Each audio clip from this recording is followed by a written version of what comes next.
Good afternoon, and thank you for coming. The aim of the session is to explore the issue of the phenomenon of the growth of popular history magazines worldwide, which is a comparatively recent phenomenon.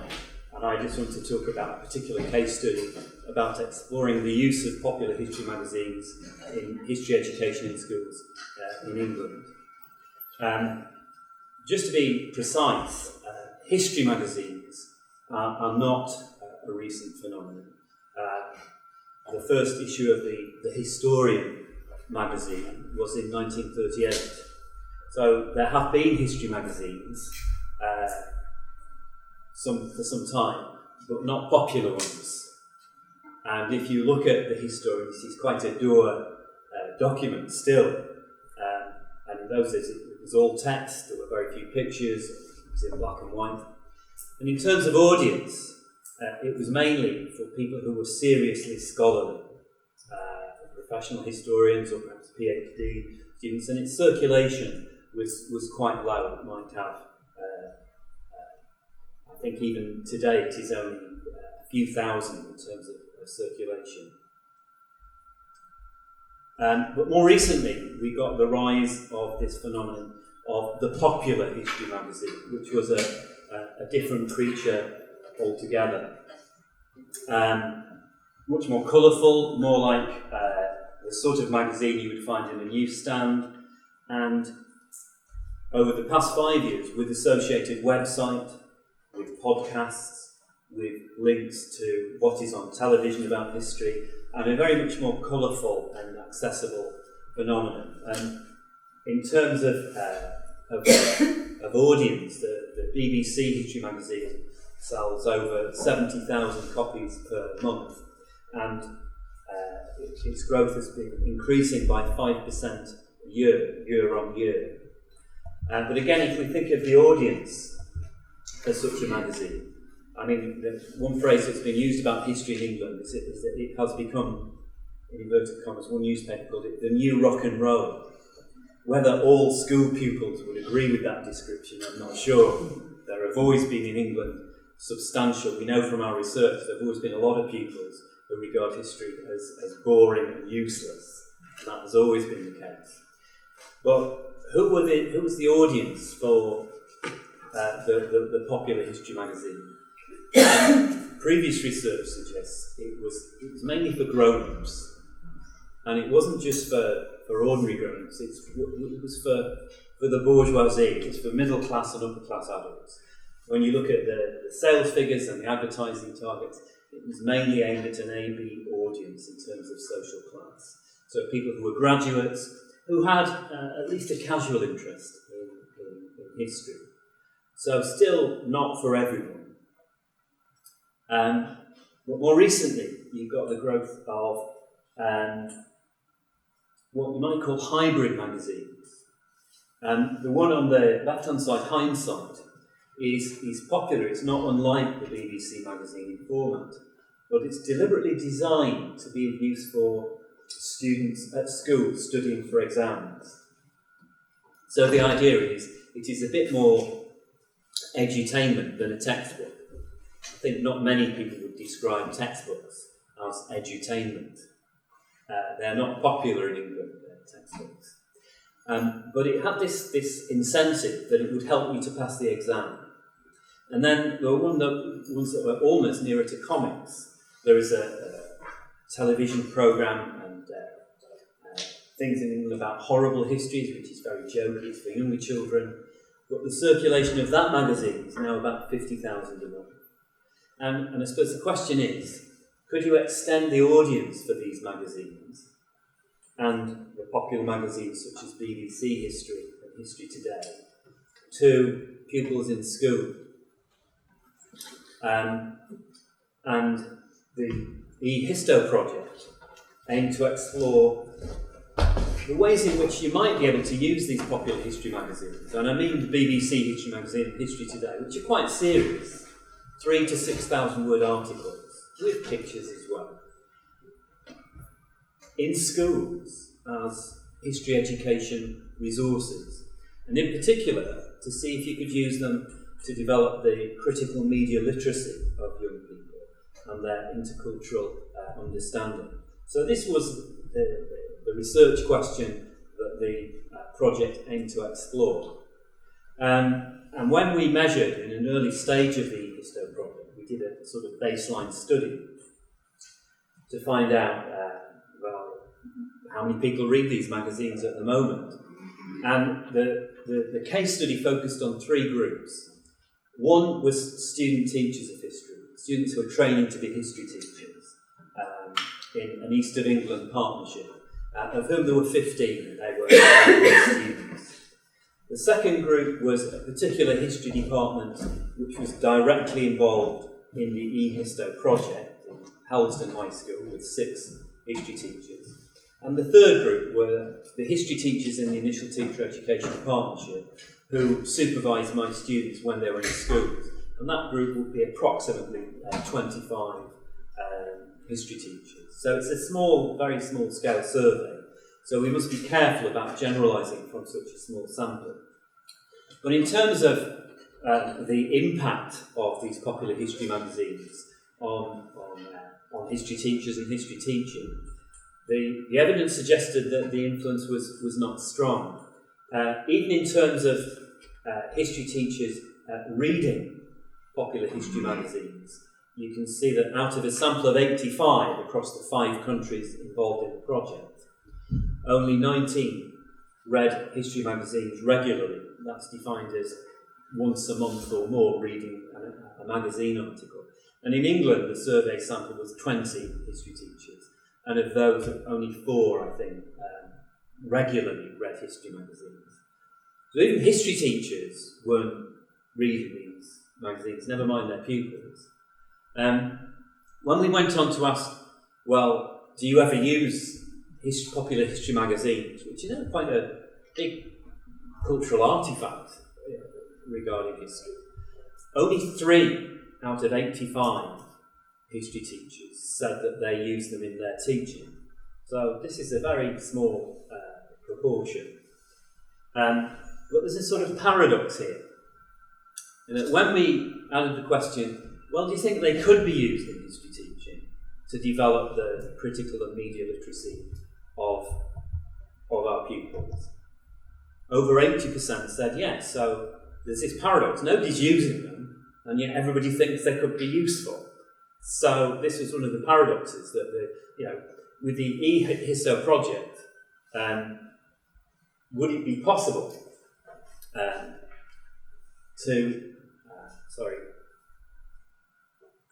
if we paid some attention to this and tried to promote the use of these magazines, would it be possible to see whether you could increase the extent to which history teachers A, read the magazines, and B, made use of them? One thing just to keep in mind here is that several psychologists of education and researchers have said that teachers' practice, not just history teachers, tends to be fairly conservative. Michael Fullen and Tony Edwards have said that policymakers often think they can change what teachers do. So, we'll get them to use interactive whiteboards, we'll get them to use iPads, we'll do this, and they underestimate the extent to which history teachers and other teachers say, well, no, I'm just going to carry on as before and do what I've always done in the classroom. So I think it is not an easy matter to change the pedagogical habits of history teachers. If you've been, I'm quite interested in new technology, and I think it's quite an interesting bit of being a history teacher. But I find even I don't use the internet in my teaching sessions as much as I might do, because for many years I managed without the internet in my teaching room. And so it was a question of partly whether you could overcome the tendency of teachers to carry on as they have taught before. So we wanted to find out whether through the eHisto website and the learning that were designed to ask questions of history magazines, we could get more of the history teachers and student teachers, and to find out more about what encouraged them or put them off using magazines as a teaching resource. certainly when I asked my students in September, when they arrive on the course, it is a 36-week course from September to June, how many of them read popular history magazines? None of them said they subscribed to magazines. They did subscribe to the magazine Teaching History, but that is because they are ordered to do that by me. I say you have to read Teaching History. But that's not a popular history magazine, that's more a professional magazine, like the British Medical Journal for Teachers. You wouldn't describe it as a popular magazine. But anyway, we did if you like, a start of the year and an end of the year survey of the extent to which they read articles from popular history magazines. And the one student was absent for the last day of the course, so there were only 14 responses. But you can see a wide range in the extent to which they were actually reading these magazines. Now, one thing I should make clear is that we have some people who say they've only read 5 or 6 magazines, a few, 5 to 7, 5 to 10. They read those magazines because they were ordered to do so by me. That was not optional. I say, for the next session, you must read this article. So I tried to promote the reading of history magazines. But after that, it was up to them. Which you can see that there were some students who very much did take on reading popular history magazines. But the next question was to try and find out, well, why did you read the magazines? And what use did you make of them in your teaching? Did you actually just read them for pleasure? Or did you read them to increase your subject knowledge, just so that you would know the topic better, but you wouldn't use the magazine directly with students? Or did you actually use it giving the students part of the magazine to work with? And these were typical responses. There were several student teachers who said, I just read it for subject knowledge, so I know the topic better, but I didn't actually give it to the pupils. And there was a belief that it was too hard for the pupils. The reading level would be too difficult, it would be too long. Even the BBC History magazine, the typical article is 3,000 words, and the reading levels are quite high. And many of my students thought that it would only be suitable for use with older pupils, 16 to 18-year-olds, or for very able pupils for extension work. So you have some students who say, I did use it with A-level classes, that is 16 to 18-year-olds, hoping to go to university. And so a lot of them tend to just use them for subject knowledge. They were also introduced to the eHisto website and the learning resources. There were 2 one-hour sessions in which I showed them the eHisto website. We looked at the learning objects from Work Package 3, and they explored, only for half an hour or so, what was on the site. So they were acquainted with it in 2 one-hour sessions. And then again, at the end of the year, I asked them, well, how many of you actually used the eHisto site with real-life pupils rather than just playing with it yourself? And of course, I hoped that they would all have used it, but this wasn't the case. Some of them used it and said it had worked well. Student 1, yes, I shared eHisto with the department.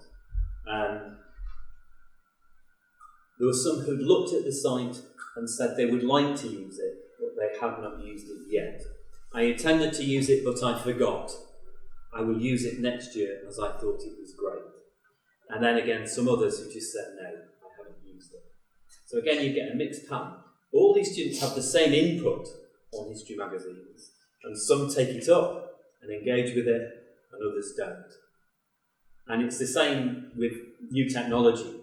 We all get the same input about blogs and wikis and Twitter and Web 2.0 applications, and some of them develop their own website and have a wiki and a blog, and others have good intentions but don't quite get around to doing anything. I think maybe the same was true of eHisto. So many of them said they liked it, they thought it had potential. But 1 or 2 of them said, well, I didn't use it because I wasn't teaching those topics. I wasn't teaching World War One. I wasn't teaching Columbus. So I didn't get a chance to use it. You can't, as a student teacher, teach things that are not what the school is doing. You don't have that degree of latitude.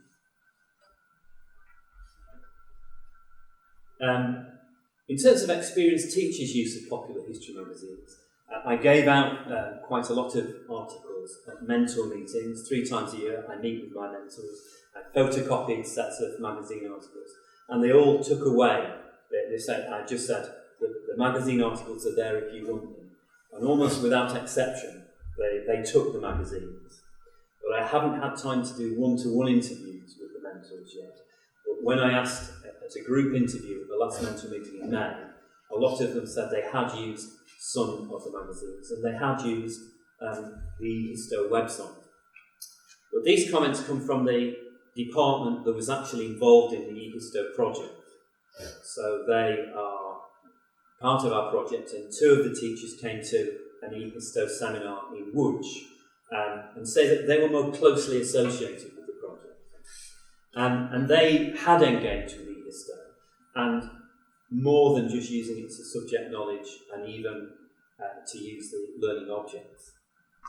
So, in terms of using popular history magazines, there is an iPad app that some of the teachers have subscribed to. They have things on the walls with history in the news, with articles from popular history magazines. There is a magazine rack. There is a library of extension tasks for brighter pupils. One teacher used the letters page regularly with the people, because that's where the controversies are, that's where the arguments. And in terms of the eHisto site and materials, one interesting change was that they had, while originally thinking it was just for very old and very able pupils, they had experimented with using the magazine articles with younger pupils and less able pupils. But they said you have to reduce the articles. You have to just take extracts from them, use the pictures. You don't just give them 3,000 words and tell them to read it. You know, you have to talk them through the article and draw their attention to the main thing. So some of them had used eHisto materials with Year 9 pupils, that's 13 to 14-year-olds. So that was a change of position. Originally they thought this is just for older children. And they were very interested in the international comparisons, and they wanted to know what the Swedish, did we do better or worse than the Swedish people? There's that competitive element. What did they think about the causes of World War I? And they were very interested in this idea that pupils in other countries learn different things about World War I. And next year, the schools will have a unit on eHisto for Year 9 pupils. There will be a unit of work specially based on eHisto. And they said they hope to try and do something with Germany or Sweden in terms of international collaboration, because they thought that was one of the things that really motivated and engaged the pupils. So, in conclusion, I do think there's some evidence, although it's a very small survey, that eHisto did shift teachers and student teachers' practice.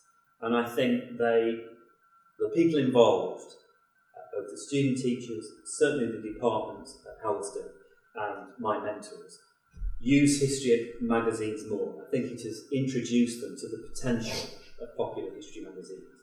And there is very strong support for developing pupils' critical media literacy. This is thought to be a very important part of school history. The other surveys in the project demonstrated that. In terms of lessons learned, one thing I thought is that we need to be very careful in our selection of articles. Because some articles in popular history magazines are wonderful. There was one on how ideas about appeasement in the Muni crisis in 1938 have changed over time. And I thought that was just a wonderful article. I went from somebody who thought, I don't know that much about appeasement in the Muni crisis. And then a quarter of an hour later, I thought, no, I feel quite confident in that area now. But not all articles are as good as that. And some articles are good for particular points. There's an article about 1066 by Mark Morris. And it's about, well, how do we know about 1066? And he makes the point that there is one king of England about whom nothing has ever been written. There's not one single source about him. So we can't say anything about it. We don't know the first thing about him. And then there are popular best-selling books about 1066, which Mark Morris says are just the Let's Make It Up brigade. They say of Edward the Confessor, they speculate on whether he was a repressed homosexual and whether this influenced his decision to be king. And Mark Morris says, there is no evidence whatsoever about this. They are just making stuff up. It's really pitiful, pathetic, second-rate junk history. And then there are medieval historians like William of Malmesbury, who wrote in, I think, 1151. He says, well, in 1054, we have very little information about what happened in that year. So we can't say much, which seems to be more advanced than the Let's Make It Up brigade. So you have to be careful which articles you choose. And we made a big mistake with the Columbus article. We chose an article that was very good for critical literacy. It explored in very sophisticated ways the different ideas about Columbus, the arguments about Columbus. But it was a very dense and heavily written article. And even I have a history degree, and I find it difficult to read. I felt I had to have a rest halfway through because I was a bit tired. And we'd given this article and got it translated and on the website, and it's too difficult. You have to keep in mind literacy levels and have articles that are engaging and accessible, not just good for critical literacy. So you do have to take care which articles, and you have to adapt them often for use with younger children. In terms of sustainability, will this interest be continued after the project ends? Well, the department at Helston is going to carry on and pay for the magazines. They have them free the past year. But I would just say it's too early to say, but we do need to think hard about how to sustain interest and make sure that once the project ends, it just doesn't all fade away. So I think it has changed practice, but it remains to be seen whether this will be sustained. Thank you very much.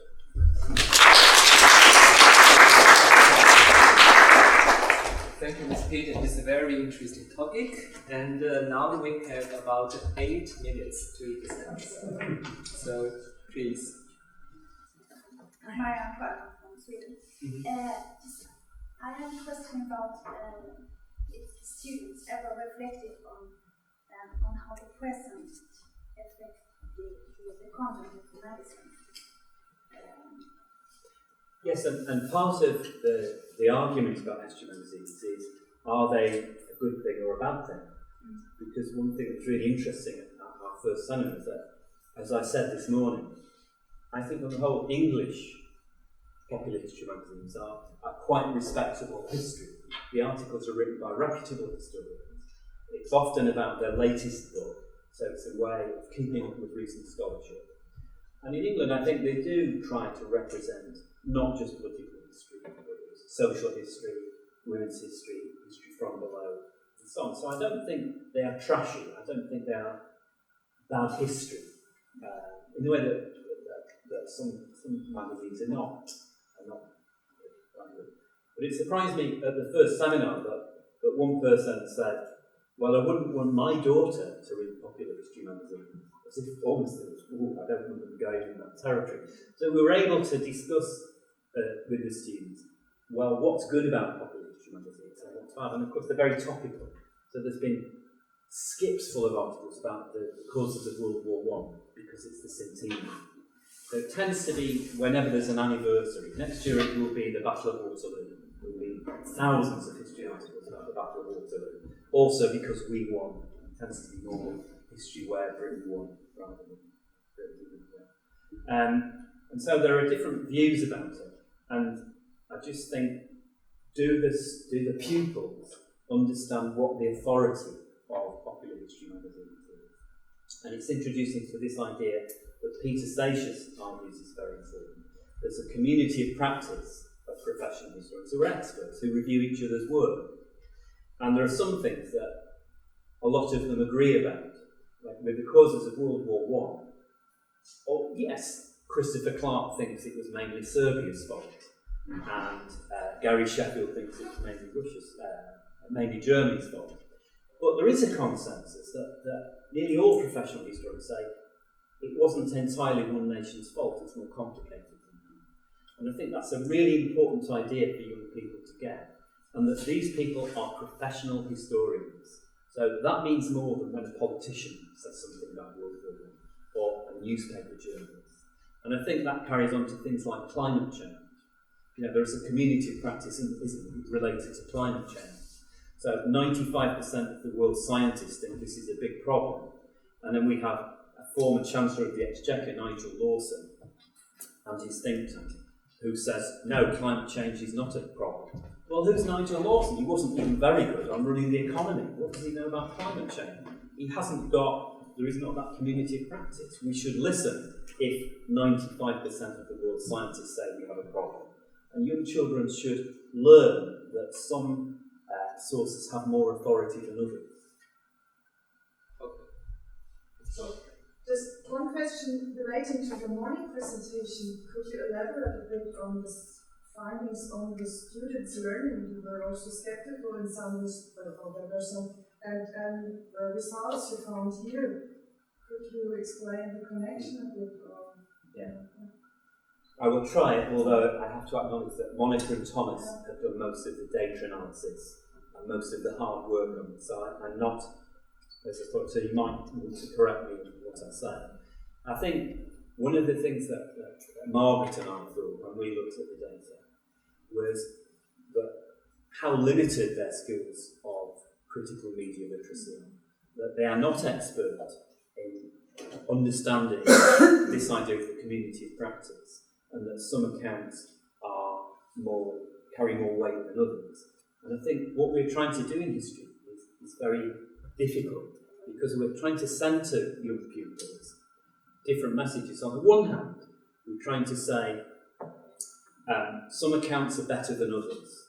If you are good with the evidence and you have lots of evidence, some stories have more plausibility and are better accounts than others.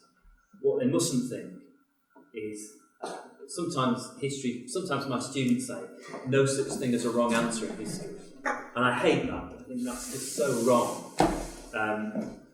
But on the one hand, you're trying to get at the truth. But on the other hand, you're saying to 13, 14-year-olds, look, you can't get the truth because a lot of it has gone. There is no... They at the end, young people, well, who did cause World War I then? As if you get out the answer and say 78% Germany, 22% England, and history is not like that. You know, 100 years later, there is no one definitive. You know, kids think it's like taking a photograph. I mean, it only happened once, didn't it? World War I. So there must be a true version of what happened. And I guess they don't understand this thing about. By Gerry Adams, the Republican politician in Ireland. And he said, I am an Irish Republican, and I believe the narrative history shows that Britain exploited our island and that we should be let go. But I accept that Protestant people have a different narrative, and I must pay some heed to their understanding of the past. And I think that's very sophisticated for a politician to understand, that there is more than one story, and both stories can have some truth in them. If only all politicians had that level of maturity, that, I think Irish history is about this, but I understand that Protestants think it's about that. I remember Dan McCall once said, anybody who's not confused about Irish history is not well informed, because it's a very complicated story. But I think that's a very complex idea to try and get across to pupils. And so it's very hard to get across all the points I had in one of my last slides, where I said, I'm trying to get them to understand that it's normal for there to be differing accounts of the past. Some have more weight than others. The idea of the community of practice, that there's a group of experts, and if most of them agree, then that has some weight. But that's very difficult, and I think you can only do it over several years of school history by doing it persistently in in every year paying attention to these issues of the fact that it's in the nature of accounts to differ. Okay, the time is up. Thank you.